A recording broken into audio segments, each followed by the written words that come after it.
Soy la diputada Mónica Bautista Rodríguez, licenciada en Derecho por la Universidad Nacional Autónoma de México,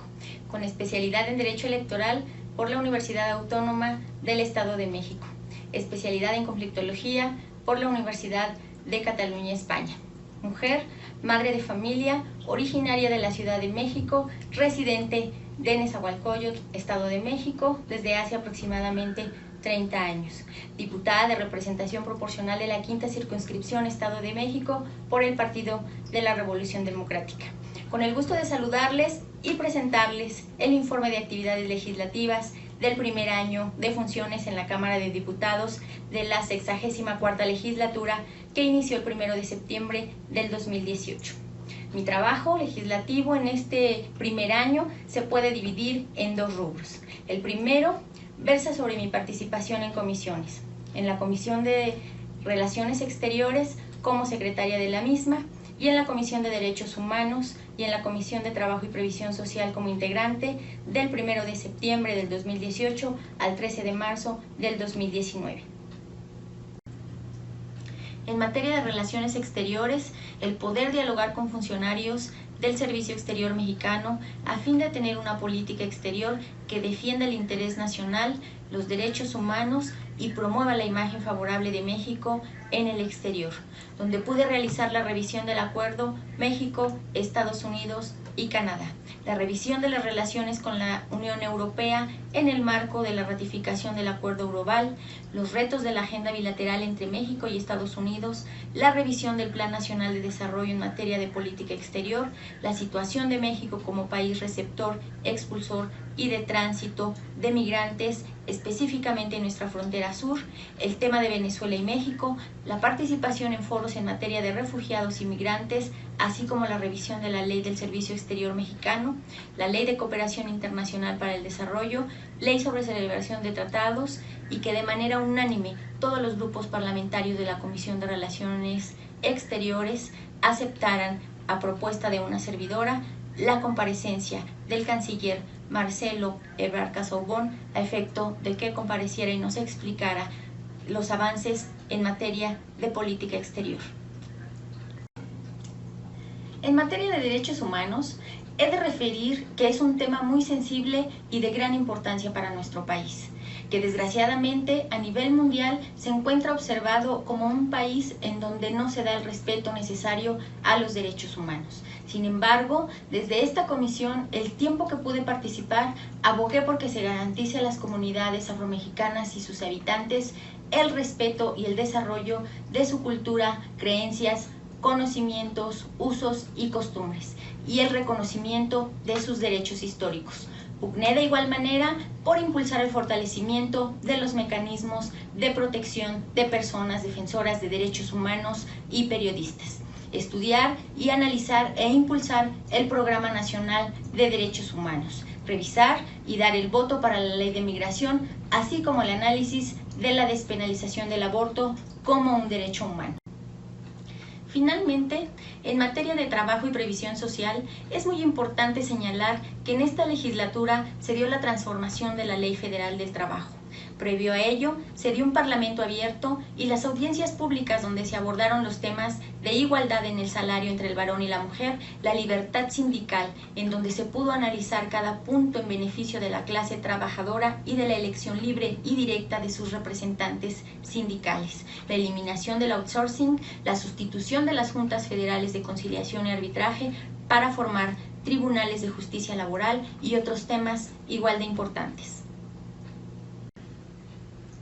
El segundo rubro de mi labor legislativa es el referente a mi participación como secretaria de la mesa directiva de la Cámara de Diputados, designada por el Grupo Parlamentario del Partido de la Revolución Democrática,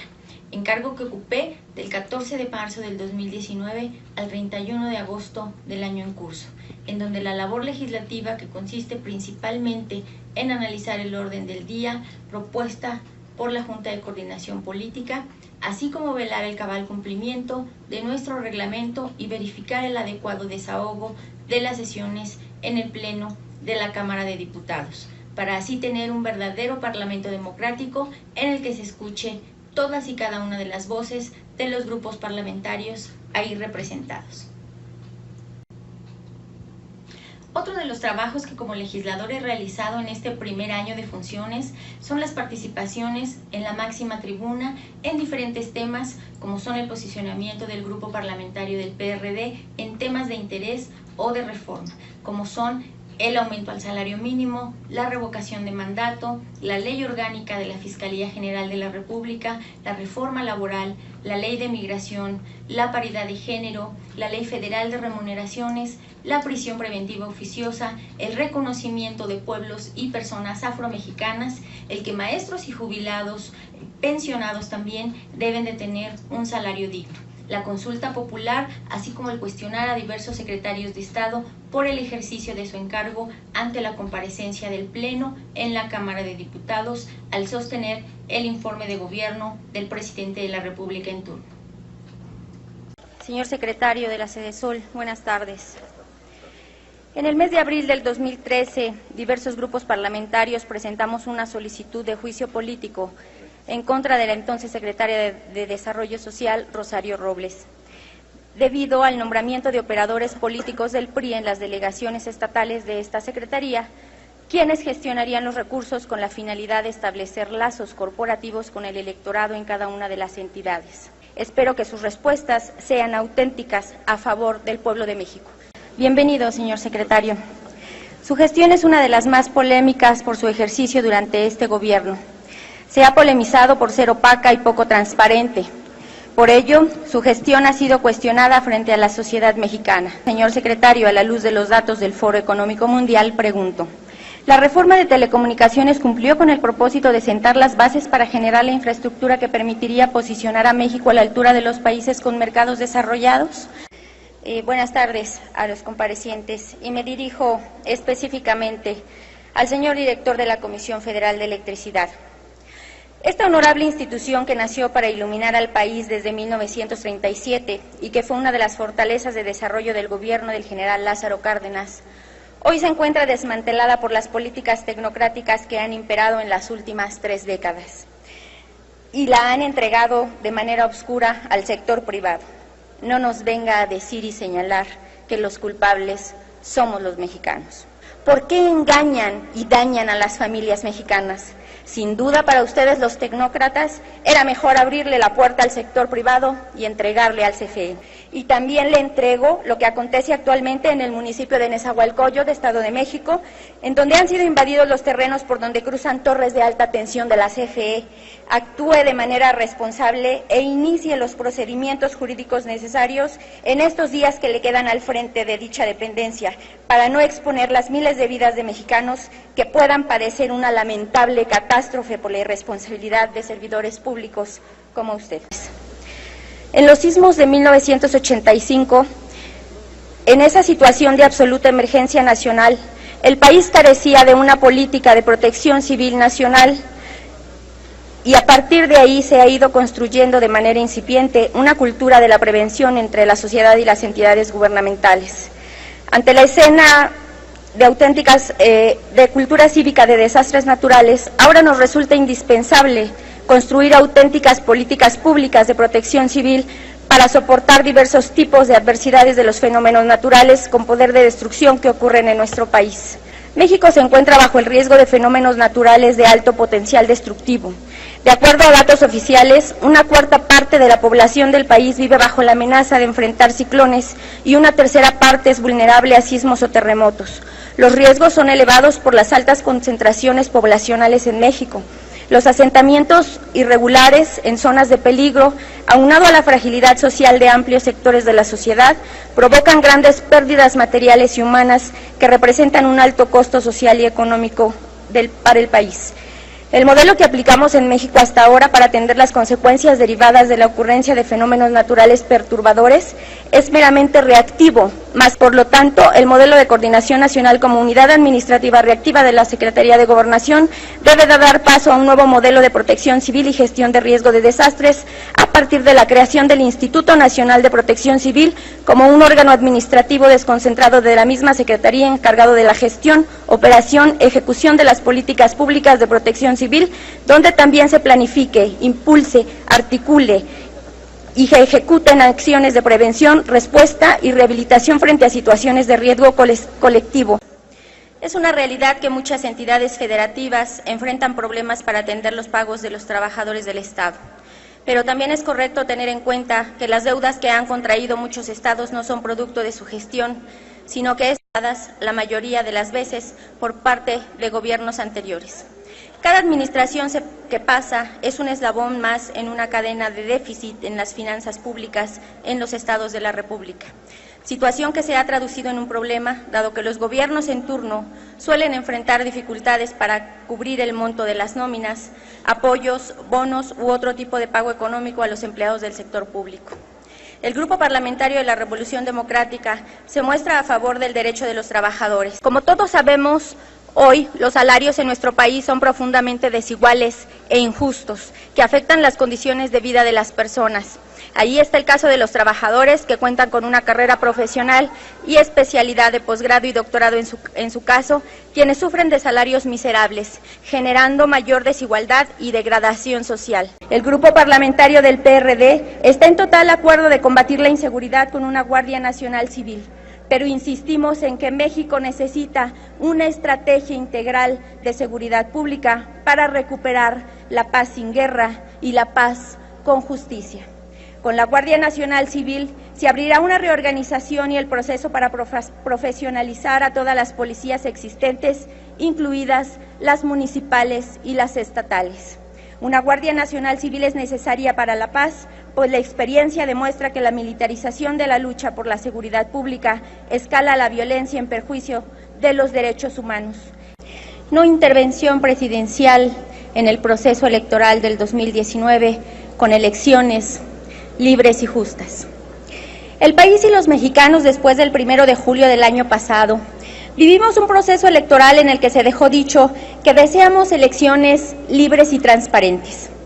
Es frecuente que el político se considere autónomo de sus representados, que se olvide de los ciudadanos que le dieron el voto y que actúe como si la ciudadanía que lo eligió le haya conferido toda su soberanía al grado de tomar decisiones que muchas veces resultan perjudiciales para sus representados. Para democratizar la democracia, los mexicanos y las mexicanas debemos adoptar diferentes formas de la democracia directa, deliberativa y participativa, mediante las cuales la ciudadanía se empodera y adquiere la capacidad de influir en el gobierno, de convertirse en una ciudadanía consciente de sus derechos y de sus obligaciones, en una ciudadanía que supera el marco de su vida privada y asume una posición interesada por la vida política. La consulta popular no puede realizarse a capricho del gobernante. Debe realizarse con base en las normas establecidas en las leyes, convocar a toda la ciudadanía sin límites territoriales y contar con la participación ciudadana suficiente para que los resultados sean legítimos. En los últimos meses hemos conocido convocatorias de consultas populares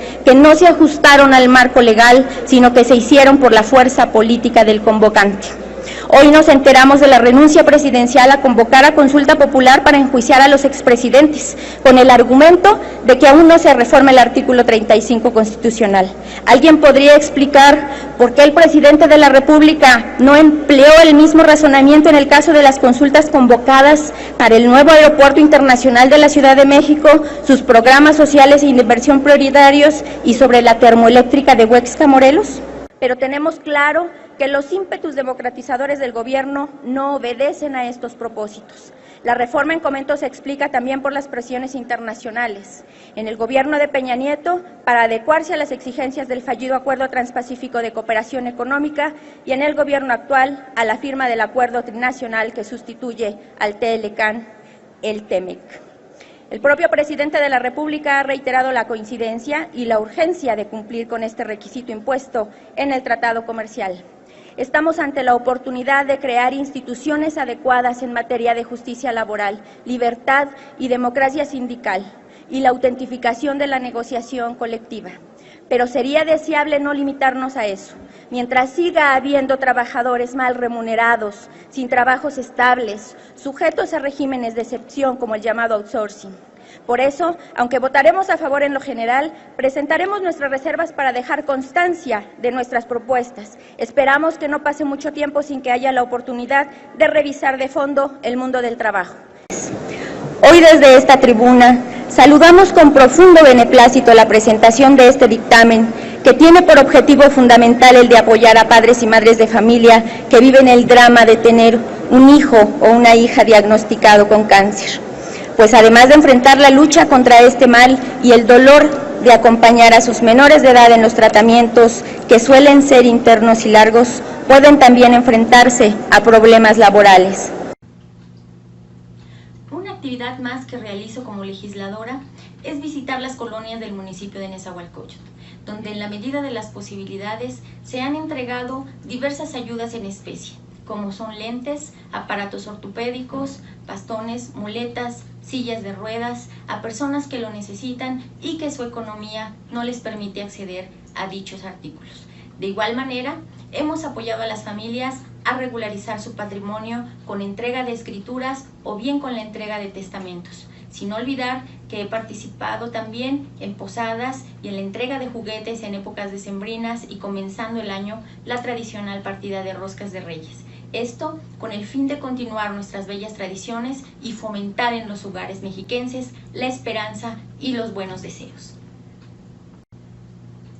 Como una ayuda más a toda la población, aprovecho este informe para dar a conocer la implementación de una campaña en beneficio de la gente que he denominado Brindando Certeza Jurídica para ti, programa que consistirá en visitar todas las colonias del municipio de Nezahualcóyotl a través de una oficina móvil a fin de recoger las necesidades jurídicas de la población y apoyarles a resolver estos temas y con la confianza de que trabajará un grupo de abogados honestos y altamente capacitados a fin de resolver temas como divorcios, pensiones alimenticias, reconocimiento de paternidad, denuncias por violencia familiar, juicios testamentarios e intestamentarios, juicios de arrendamiento, cobro de documentos como títulos de crédito, esto es pagarés, juicios laborales, asistencia ante el Ministerio Público y en general asesorías jurídicas gratuitas. Es así como damos por concluido este primer informe de actividades legislativas de la 64 legislatura, agradeciendo que me hayan acompañado y decirles que desde el Partido de la Revolución Democrática seguiremos trabajando en beneficio de las y los mexicanos. Democracia ya, patria para todos.